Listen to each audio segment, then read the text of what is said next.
بالله من الشيطان الرجيم.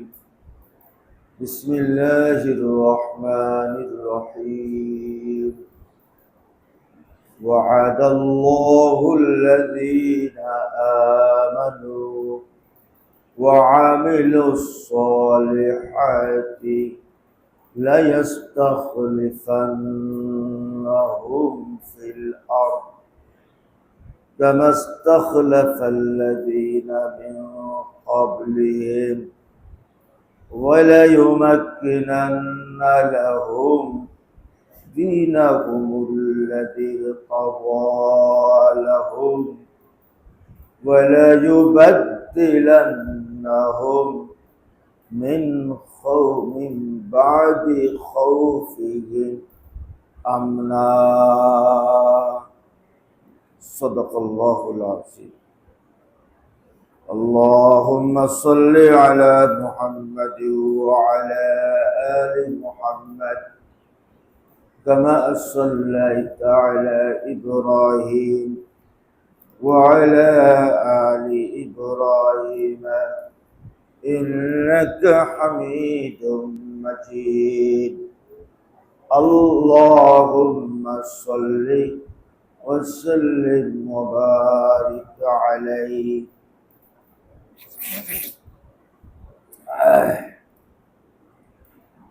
আল্লাহ সুবহানাহু ওয়া তাআলার শুকর। কোরআনের মাধ্যমে আমরা জানতে পারি আল্লাহ প্রথম হুকুম হলো ইলম অর্জন করা, শিক্ষা লাভ করা। তো সেই ইলম অর্জন করার আমরা মাজলিসে মসজিদের মধ্যে রহমতের একটি পরিবেশে আমাদের সমবেত হয়ে বসার তৌফিক দান করলেন। আমরা জবান খুলে বলি আলহামদুলিল্লাহ।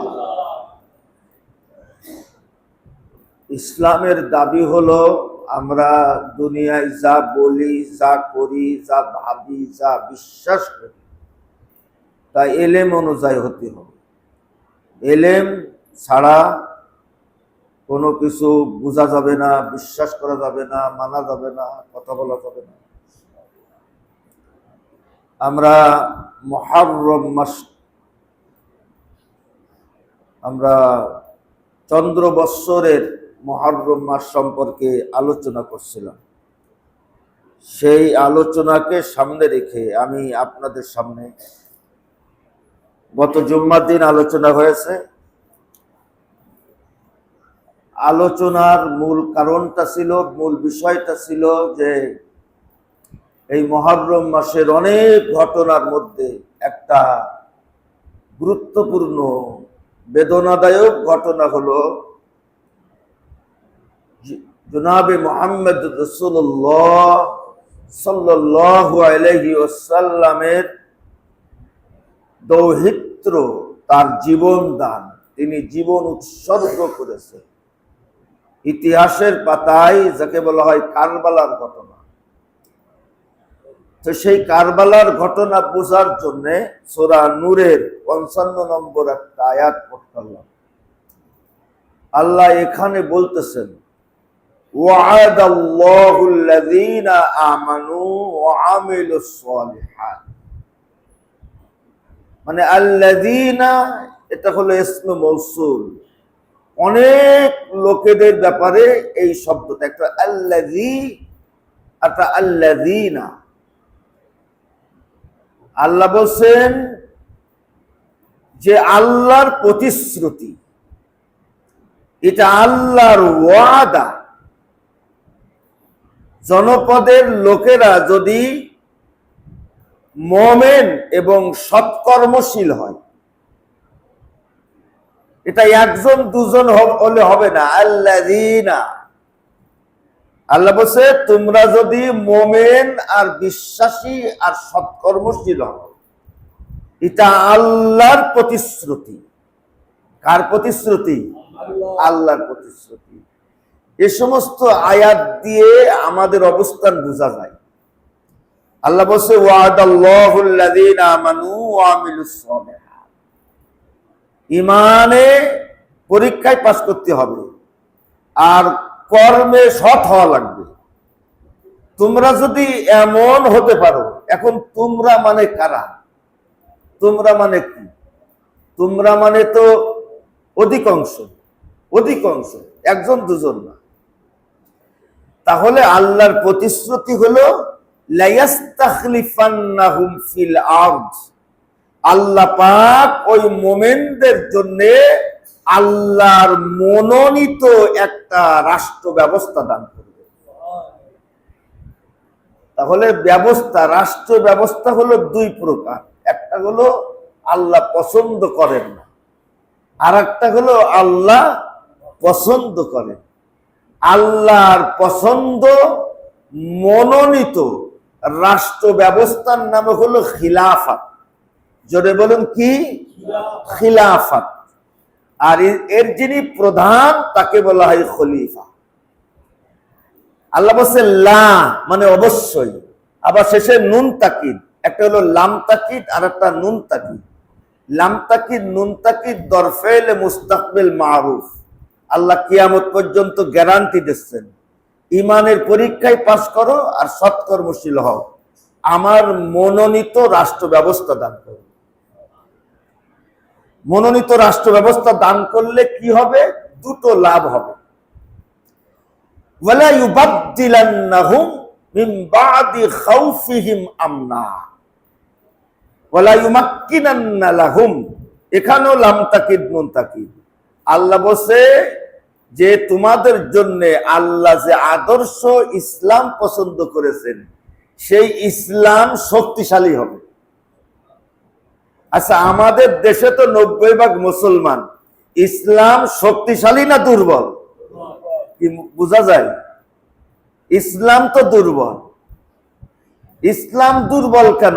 আমরা দুর্বল, আমাদের ইমান দুর্বল, আমরা কর্মে আমরা অসৎ, এজন্য ইসলামও দুর্বল হয়েছে। আল্লাহর মনোনীত আদর্শ ইসলামকে আল্লাহ শক্তিশালী করবে। ওয়ালা ইউবাদদিলান্নাহুম মিন বাদি খাউফিহিম আমনা। আর দুই নম্বর আল্লাহ বলছে তোমাদের ভয়ের জীবন বদলিয়ে, বাদদালা ইউবাদদিলু মানে পরিবর্তন, তোমাদের ভয়ের জীবন বদলিয়ে তোমাদের নিরাপত্তার জীবন দান করবে। ইসলাম হবে শক্তিশালী আর আমাদের জীবনে ভয় থাকবে না, ভয় থাকবে না। যখন আপনি আমাকে মারতে আসবেন, আমার যদি বিশ্বাস থাকে যে আমিও একটা মার দিতে পারবো, তখন আমার মধ্যে কিন্তু ভয় কাজ করবে না, আমার মধ্যে ভয় কাজ করবে না।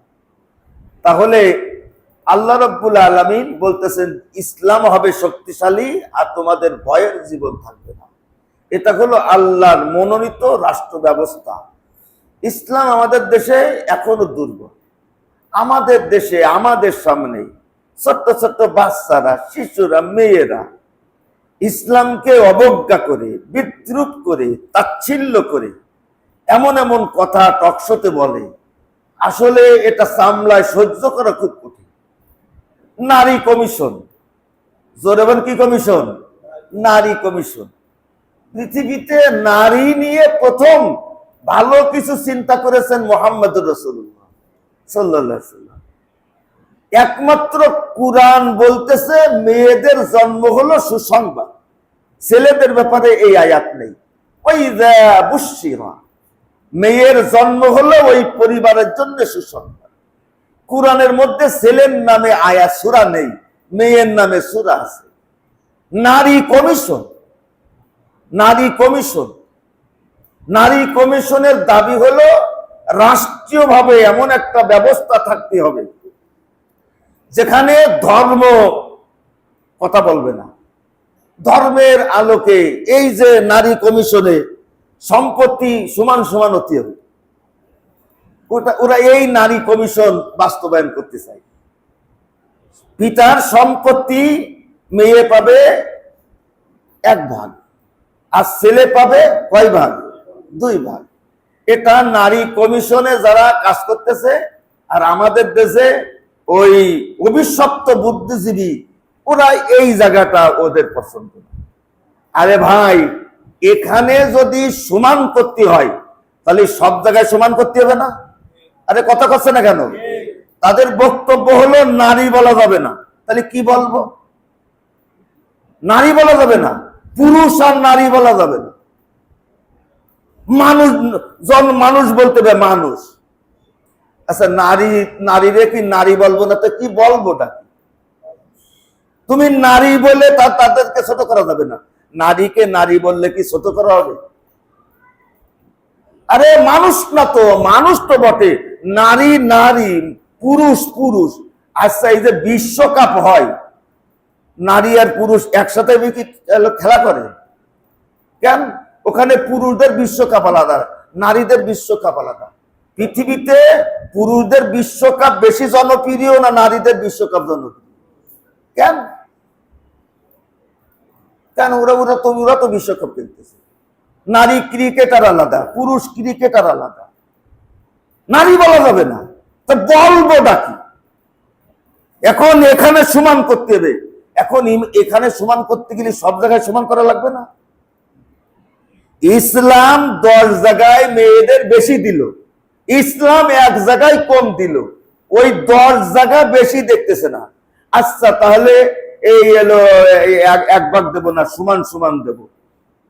তারপরে বলতেছে যে রাষ্ট্রের একটা নীতিমালা থাকবে, যে সেই রাষ্ট্রীয় নীতিমালার আলোকে একটা ছেলে একটা মেয়ে বিবাহ হবে, মানে একটা হিন্দু ছেলে একটা মুসলিম মেয়ে বিবাহ হবে, বাধা থাকবে না। এখানে ধর্ম সমস্যা। রাষ্ট্রের নারী নীতিমালাটা ধর্মের আলোকে হতে হবে। হিন্দু ধর্মের লোকেরা তাদের পারিবারিক আইন তাদের ধর্মের আলোকে, সেটা রাষ্ট্রের স্বীকৃতি থাকতে হবে না। ওরা ধর্মকে আঘাত করে 90% মুসলমানের দেশে এইভাবে ইসলাম নিয়ে খেলা করে। তাহলে আচ্ছা ঠিক আছে, নারীদেরকে সমান সমান দিলাম। এখন আচ্ছা, একটা ছেলে একটা মেয়ে বিবাহ করবে, এই বিবাহের ধারণা কোন রাষ্ট্রবিজ্ঞানে আছে? একটা ছেলে একটা মেয়ে বিবাহ করবে, এই ধারণাটা কি রাষ্ট্রবিজ্ঞানের থেকে আসে না ধর্মের থেকে এসেছে? একটা ছেলে একটা মেয়ে কাকে কাকে বিবাহ করতে পারবে আর কাকে কাকে বিবাহ করতে পারবে না, এটা রাষ্ট্র নির্ধারণ করবে কিভাবে? আচ্ছা, একটা ছেলে একটা মেয়ের বিবাহ যে হবে, করবে কে আর মানে হবে কিভাবে? 2 জন বিবাহ করবে না 1 জন বিবাহ করবে না 2 জন বিবাহ করবে? 2 জন বিবাহ করলো, তা বিবাহ পুষলো কিনা? এই সমস্ত প্রশ্নের জবাব কোন জায়গায়? মাঝে মাঝে মনে যায় টকশোর মধ্যে ঢুকে নাক মুখ আলাদা করে ফেলে। বিয়াদব গুলো ইসলামের রহস্যই জানে না। বিবাহ করবে কে? একটা ছেলে একটা মেয়ের বিবাহের পরে ওই মেয়ের যাবতীয় ভরণ পোষণ খরচ ওই ছেলের উপরে যে চাপাই দিল, এর কি হবে? এর সমাধান কি হবে? তুমি ওই একটা ভাগ তোমার সহ্য হচ্ছে না, এইভাবে করে ইসলাম ওদের অসহ্য। তার মানে আমাদের দেশে ইসলাম শক্তিশালী না দুর্বল? দুর্বল। শুনুন, আল্লাহ রাব্বুল আলামিনের মনোনীত রাষ্ট্র ব্যবস্থা কেন প্রয়োজন? এই দুনিয়ার মধ্যে আল্লাহর মানসা, আল্লাহর আকাঙ্ক্ষা হলো মুসলমানদেরকে 2টি বিষয় প্রমাণ করতে হবে। পৃথিবীতে মুসলমানদেরকে কয়টি বিষয় প্রমাণ করতে হবে? 2টি বিষয়। 1 নম্বর, আল্লাহ বলতেছেন ওয়াকাযালিকা জাআলনাকুম উম্মাতান ওয়াসাতান লিতাকুনু শুহাদাআ আলান নাস। আল্লাহ বলছে, আমি এভাবে করে তোমাদেরকে আমি মধ্যম জাতি করেছি। মুসলমানরা হলো মধ্যমপন্থী এক জাতির নাম। ইসলাম হচ্ছে মধ্যমপন্থা এক আদর্শের নাম। ইসলাম উদারতা পছন্দ করে না, উদারতা পছন্দ করে না। ইসলাম চরম পন্থা কি করে না, পছন্দ করে না।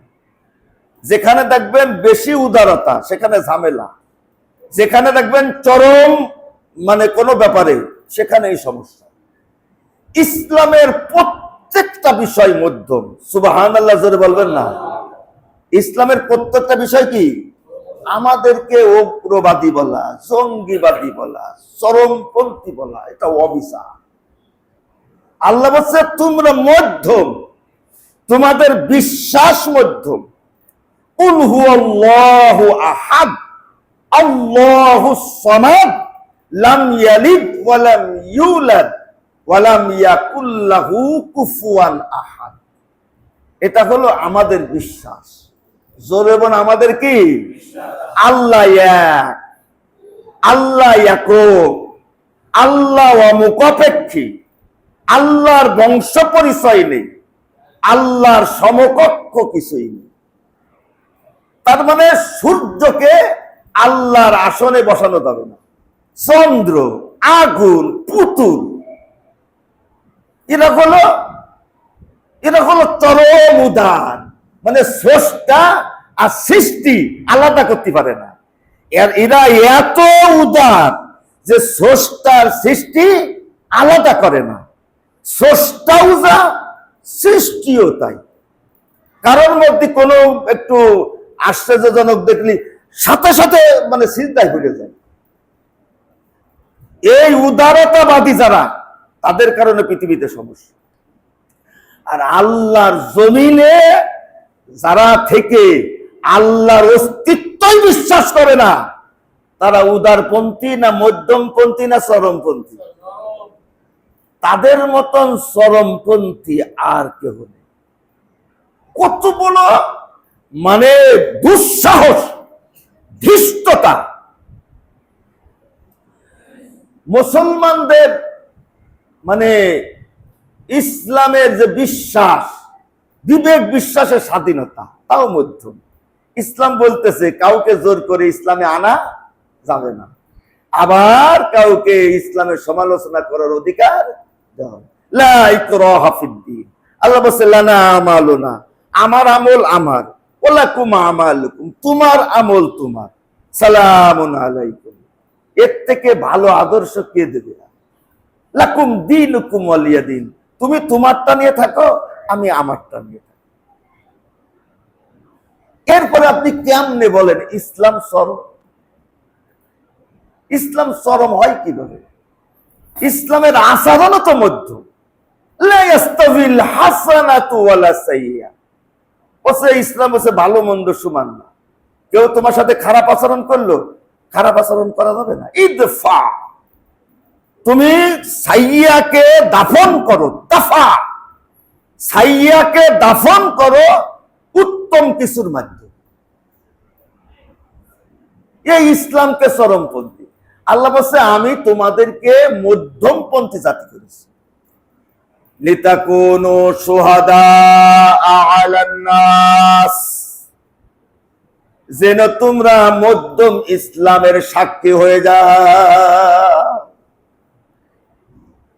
মধ্যম ইসলামের কি সাক্ষী হয়ে যাও। ইসলামের সব বিষয় আমি অনেক চিন্তা ভাবনা করেছি। ইসলামের এমন একটা বিষয় নেই যেখানে যুদ্ধের ময়দানও মধ্যম, আহার নিদ্রা মধ্যম, মোহাব্বত ভালোবাসা পারস্পরিক মধ্যম, আহাবিব হাবিবা কাহাওনান। আল্লাহ বলছে বেশি আলগা প্রীতি করে না, মোহাব্বত করো ভারসাম্যপূর্ণ কায়দায়। আগামীকাল কিন্তু দুশ্মন হতে পারে। ভালো শত্রুতা করো ভারসাম্যপূর্ণ কায়দায়, আগামীকাল কিন্তু বন্ধু হতে পারে। পৃথিবীতে কেউ কোন আদর্শ এরকম কথা বলবে? তা আল্লাহ বলতেছে তোমরা মানুষের সামনে মধ্যম জাতির সাক্ষী হও। সুবহানাল্লাহ বলে। তাহলে এটা হলো আল্লাহর বক্তব্য। 2 নম্বর সূরা ইমরানের 110 নম্বর আয়াতে বলছে, আল্লাহ বলছে কুনতুম খায়রা উম্মাতিন উখরিজাত লিন-নাস। আল্লাহ বলছে তোমরা শ্রেষ্ঠ জাতি। আল্লাহ ফতোয়া দিয়েছে ও মুসলমান তোমরাই শ্রেষ্ঠ জাতি। কারণ তোমাদের কাজটা কি? মুসলমানদের কর্মের কারণে মুসলমান শ্রেষ্ঠ জাতি। আল্লাহ বলছে উখরিজাত লিন্নাস, ও মুসলমান, তোমরা পৃথিবীতে শুধু মুসলমানদের জন্য না, এই পৃথিবীর মানুষকে দেখে শুনে রাখার জন্য তোমাদের পাঠানো হয়েছে। উখরিজাত, উদ্ভাবন করা হয়েছে, পাঠানো হয়েছে। লিন্নাস, পৃথিবীর বিভিন্ন জায়গায় জনপদে মানুষগুলো কিভাবে আছে এই দেখে শুনে রাখার দায়িত্ব কাদের? আল্লাহ বলছে তা'মুরুনা বিল মারুফ, যদি প্রয়োজন হয় আদেশ করার জন্য ভালো কাজের আদেশ দাও। তাম পৃথিবীতে মুসলমান, তোমরা ন্যায়কে ন্যায় বলো, অন্যায়কে অন্যায় বলো। আমি আপনাদের কাছে জিজ্ঞাসা করি, এই পজিশনে কি মুসলমান আছে? আরে আসতে বলতেছেন কেন? কোন পজিশনে আছে? কোন পজিশনে আছে? মুসলমানদের পজিশনটা বলছে তোমরা মানুষের, সারা পৃথিবীর মানুষকে তোমরা দেখাশোনা করবা। হায় রে মুসলমান, তোমরাই বলবা এটা করা যাবে না, তোমরাই বলবা এটাই হবে। উখরিজাত লিন্নাস, এই জন্য তোমরা শ্রেষ্ঠ জাতি। আমরা কি ওই পজিশনে আছি? জোরে বলুন, আছি? নেই কেন? তার কারণ আমাদের একটা শক্তিশালী রাষ্ট্র ব্যবস্থা নেই, যেখান থেকে দাঁড়িয়ে আদেশ করা যায়। এই জন্য একটা শক্তিশালী রাষ্ট্র গঠন করতে হবে। আর এই কারণেই মুহাম্মদ সাল্লাল্লাহু আলাইহি ওয়াসাল্লাম तमाम পৃথিবীর মানুষকে যেন দেখে শুনে রাখতে পারে, আদেশ করতে পারে, নিষেধ করতে পারে, মধ্যম পন্থার আলোকে পৃথিবী পরিচালিত হবে এমন একটা উদাহরণ যেন মুসলিম উম্মাহ তৈরি করতে পারে। এজন্য রাসূলের জীবনের একটা লালিত স্বপ্ন ছিল আল্লাহর মনোনীত একটা রাষ্ট্র ব্যবস্থা গঠন করা। সুবহানাল্লাহ জোরে বলবেন না কেন? কারণ রাষ্ট্র ব্যবস্থা যদি ভালো না থাকে আপনি কথা বলবেন কি করে? আপনার কথা কেউ শুনবে না। যে ক্ষুধার্ত তার খাবারের ব্যবস্থা করতে পারবে না, যে নির্যাতিত তার সহযোগিতা করতে পারবে না। আপনার লাগবে রাষ্ট্র শক্তি। এই জন্য আল্লাহর নবী স্বপ্ন ছিল আমি এই রকম একটা রাষ্ট্র গঠন করব, এবং কোন জায়গায় গঠন করব? একেবারে পৃথিবীর মাঝখানে। সুবহানাল্লাহ, একেবারে পৃথিবীর মাঝখানে আমি মক্কাকে কেন্দ্র করে এই রকম একটা খিলাফত, আল্লাহর মনোনীত ব্যবস্থা। আল্লাহ নবী রাষ্ট্র গঠন করলেন মক্কা বিজয়ের পরে। যে রাষ্ট্রটা দাঁড়িয়েছিল 7টা বুনিয়াদের উপরে, 7টা ভিত্তির উপরে। জোরে বলুন কয়টা? 7টা ভিত্তি। 7টা ভিত্তি। এই ভিত্তিও নেই, আমরাও নেই, ফাউন্ডেশন নেই আমাদের। আমরা কোথায় গিয়ে দাঁড়াবো? আমরা তো অমুসলিমদের আশীর্বাদে বেঁচে আছি, আমরা তো অমুসলিমদের দয়া আর ভালোবাসায় অনুগ্রহে বেঁচে আছি, আমরা ওদের আশীর্বাদে বেঁচে আছি। কারণ আমাদের তো গুণা নেই, আমাদের তো গুণা নেই। আল্লাহ নবী একটা রাষ্ট্র ব্যবস্থা বানালেন। রাষ্ট্র ব্যবস্থা মূলনীতি হলো 7টা। জোরে বলুন কয়টা? 1 নম্বর, ওই রাষ্ট্র আল্লাহকে মেনে নেবে। আল্লাহকে মেনে নেবে মানে আল্লাহর সার্বভৌমত্ব। আল্লাহর সার্বভৌমত্ব মানে আল্লাহ যা হালাল করেছে ওই রাষ্ট্র হালাল মনে করবে, আল্লাহ যা হারাম করেছে ওই রাষ্ট্র হারাম মনে করবে। আমরা কি মনে করি? এই জন্য 50 বছরেও আমাদের দুরবস্থা যায়নি, আর কোনোদিন যাবেও না, আর কোনোদিন যাবে না।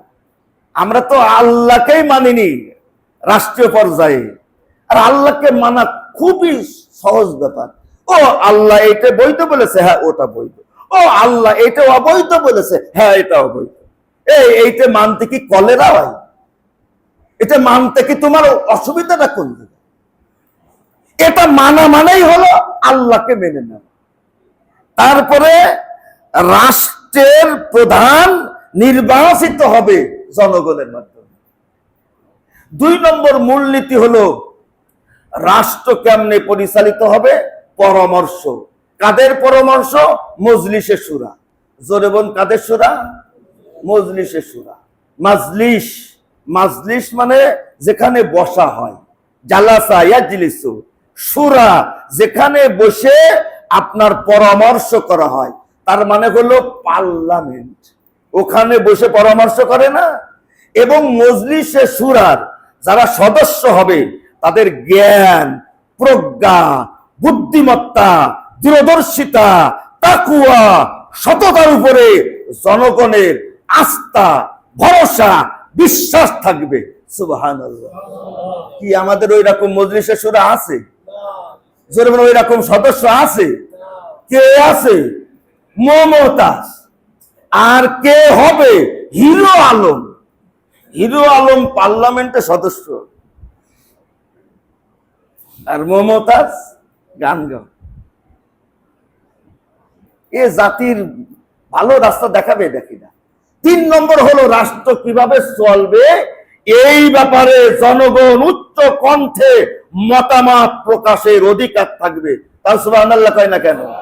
কি অধিকার আছে? জোরে বলুন, আছে, ছিল, থাকবে, থাকবে, মনে হয় থাকবে। আমরা কোনো ব্যাপারে এক হতে পারতেছি না, কোনো ব্যাপারে এক হতে পারতেছি না। ডক্টর ইউনূস এখন চিন্তা করেছে কিভাবে আমি সাইডে দৌড় মারব। এই জাতি যে জাতি এত ঝগড়া প্রিয়, তাদেরকে ভালো করবে কিভাবে?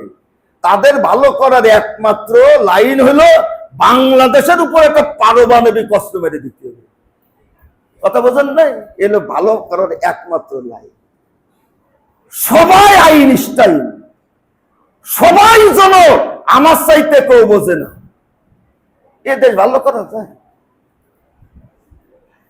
4 নম্বর হলো রাষ্ট্রপ্রধান এবং মজলিসে শুরার সদস্য আল্লাহ এবং জনগণের কাছে জবাবদিহি করতে বাধ্য থাকবে। সুবহানাল্লাহ বলেন। কি মজলিসের শুরার সদস্যরা জবাব দিয়েছে? কি সব পালাইছে? 360 জনে পালাইছে, একজনে জবাব দেবে না। ভারতে যাও, লন্ডনে যাও, যেখানে যাও, আল্লাহর কাছে জবাব দেওয়া লাগবে না লাগবে না? 4 নম্বর গেল। 5 নম্বর বাইতুল মাল, আল্লাহর সম্পদ, জনগণের আমানত। বাইতুল মাল মানে হলো রাষ্ট্রীয় কোষাগার। 6 নম্বর হলো আইনের শাসন দিলি খিলাফত হবে না, ন্যায়ের শাসনতি হবে আল্লাহ বিধান রসুলের দেখানো পন্থায়। সুবহানাল্লাহ। 7 নম্বর হলো যোগ্যতা হবে পদ পদবীর মানদণ্ড, স্বজন প্রীতি চলবে। এটা কষ্ট না কেন? দল প্রীতি, স্বজন প্রীতি, গোত্র প্রীতি, এলাকা প্রীতি। শুধু গোপালগঞ্জ আর ফরিদপুর আর ওই বরিশাল, ওই এলাকার লোকেরা এসপি হবে, ডিসি হবে, সচিব হবে, আর আমাদের যশোরের ছেলেমেয়েরা কলা হবে।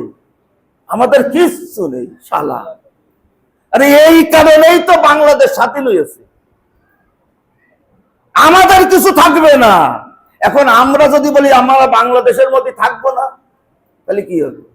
আমরাই সচিব হবো, আমরাই হবো, যে কয়জন আমাদের যশোরে আমরা স্বাধীন হবো, এতে রাষ্ট্রদ্রোহী হবে। ভারতের থেকে পাকিস্তান থেকে আলাদা হয়েছে কেন? শুধু এক এলাকার সব ডিসিএসপি হবে, আমরা মোটেও হবো না। পালাই পালাই ডিসি, পালাই পালাই ওসি, পালাই পালাই সচিব। এটা কোনো দেশ হইল? যে দেশের 90% মুসলমান, সচিব, উপসচিব শুধু নারায়ণ, তারাপদ, নগেন, খগেন। এটা কোনো দেশ হইল? এ দেশ চলে? ডক্টর ইউনূস চালাবে নাকি? সব জায়গায় ভারতের দালাল বসে দিয়েছে। আল্লাহর নবী এই 7টা মূলনীতির আলোকে একটি রাষ্ট্র গঠন করলেন। জোরে বলবেন না সুবহানাল্লাহ। আচ্ছা, এই 7টা মূলনীতি ভালো না? ভালো না? কিন্তু এদেশের লোক তো চাই না। তো কেন চাই না? আমরা আমাদের ঈমানও নেই, আসলে রাষ্ট্রীয়ভাবে আমরা সৎকর্মশীল হতে চাই না। এই জন্য এই নিয়ামত আল্লাহ দান করবেন। কিন্তু আল্লাহ এই নিয়ামত দান করলেন, তারপরে মুহাম্মদ সাল্লাল্লাহু আলাইহি ওয়াসাল্লাম ইন্তেকাল করলেন। আল্লাহ রসুলের রাষ্ট্র ব্যবস্থা দেখেন, এই রাষ্ট্র ব্যবস্থা ধ্বংস করেছিল ইয়াজিদ। আল্লাহ রসুল যে ইসলামী রাষ্ট্র ব্যবস্থা করেছিলেন, সেই রাষ্ট্র ব্যবস্থাটা কেমন ছিল আমি রসুলের কয়েকটা হাদিস দিয়ে আপনাদের সামনে পেশ করছি। এমন ভাষণ, এমন বক্তব্য আজ পর্যন্ত আর কেউ দেশে কিনা।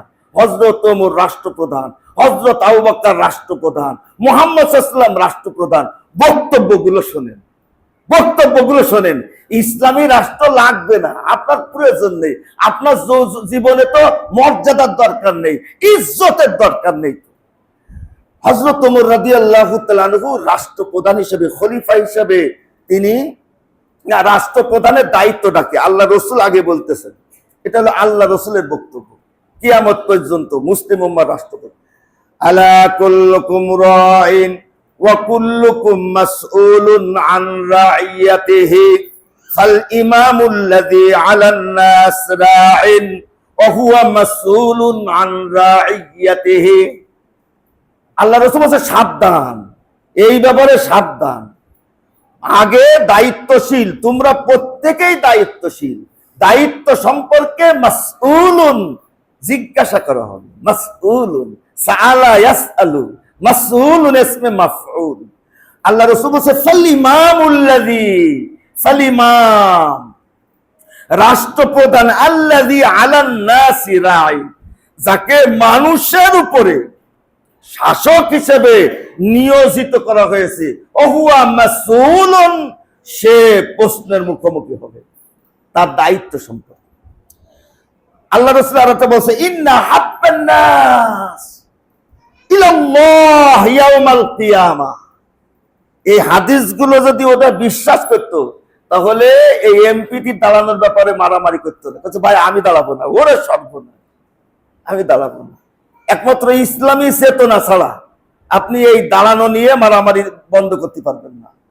বলছে আল্লাহ রসুল বলেন কিয়ামতের মাঠে আল্লাহর সব থেকে প্রিয় এবং আল্লাহর একেবারে কাছে মাজলিসান, আল্লাহর দরবারে সব থেকে কাছে বসবে, অবস্থান করবে ইমামুন আদিলুন, ন্যায়পরায়ণ শাসক।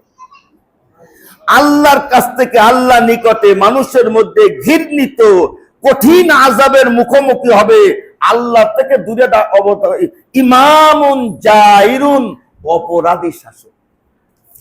হাদিস অনেকগুলো আছে, সবগুলো বাংলা বলতে গেলে, আরবি বলতে গেলে। রাসূল বলতেছেন মুসলমানদের যে দায়িত্বশীল শাসক, যে দায়িত্ব পালনে অবহেলা করে মারা যাবে, ইল্লা হারামাল্লাহ, আল্লাহ হারাম করেছে। কি হারাম করেছে? জান্নাত হারাম করেছে। জান্নাত হারাম। দায়িত্বে অবহেলা করেছো, দায়িত্বে অবহেলা করেছো। আল্লাহ রাসূল বলেছেন মা মিন আবদিন ইয়াসতুরু আবদাল্লাহ, যে বান্দাকে আল্লাহর বান্দাদের দায়িত্বশীল করা হয়েছে। সুবহানাল্লাহ। তাহলে শাসকও বান্দা আর জনগণও কি আল্লাহ বলছে তুমি বান্দা, কিন্তু তুমি বান্দা, প্রভু না। যে বান্দাকে আল্লাহর বান্দাদের দায়িত্বশীল করা হয়েছে, ফালাম ইয়াহিতুকা বিনাসিহা, কিন্তু ও শাসক ওই আল্লাহর বান্দাদের কল্যাণ কামনা করে না, ইল্লা লাম ইয়াজিদ রাইহাতাল জান্নাহ, জান্নাতের সুগন্ধি পাবে না।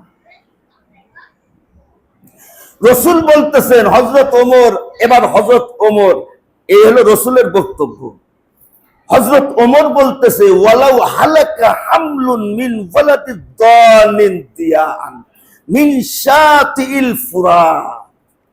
রাসূল বলছে, আমি হযরত ওমর বলছে আমি তো খলিফা, আমার ওই খলিফা অবস্থায় ফুরাত নদীর তীরে যদি কোনো ছাগলের বাচ্চা ক্ষুধার্ত অবস্থায় থাকে, সে যদি হারিয়ে যায়, খাশিতু, আমার ভয় হয়, আইয়াসআলানিল্লাহ, আল্লাহ আমার কাছে প্রশ্ন করবে। তা সুবহানাল্লাহ জোরে বলবেন না? জোরে বলতে মনে চায় না? ভাই আমার রাজ্যের মধ্যে ফুরাত নদীর তীরে যদি একটা ছাগলের বাচ্চা হারিয়ে যায়, আমার ভয় হয়, আমার কাছে আল্লাহ জিজ্ঞাসা করে। পৃথিবীতে ট্রাম্প থেকে শুরু করে এই ডক্টর ইউনূস পর্যন্ত কে এইরকম কথা বলবে? কার মুখ দিয়ে এইরকম কথা বের হবে? আর একটা শোনেন, হযরত ওমর রাদিয়াল্লাহু তাআলা আনহু একবার এক মহিলা, বিধবা মহিলা, এর কোন জায়গায় চলে গেছে, এটাকে বল ওয়াজ তো আমি তো মানে শুরু করতেছি কেবল, না এখানে আর করা যাবে না, মেলা দূর হয়ে গেছে। ইনশাল্লাহ আমরা এখান থেকে আলোচনা শুনবো, কি বলেন? আগামী জুম্মার দিন আমরা এখান থেকে আলোচনা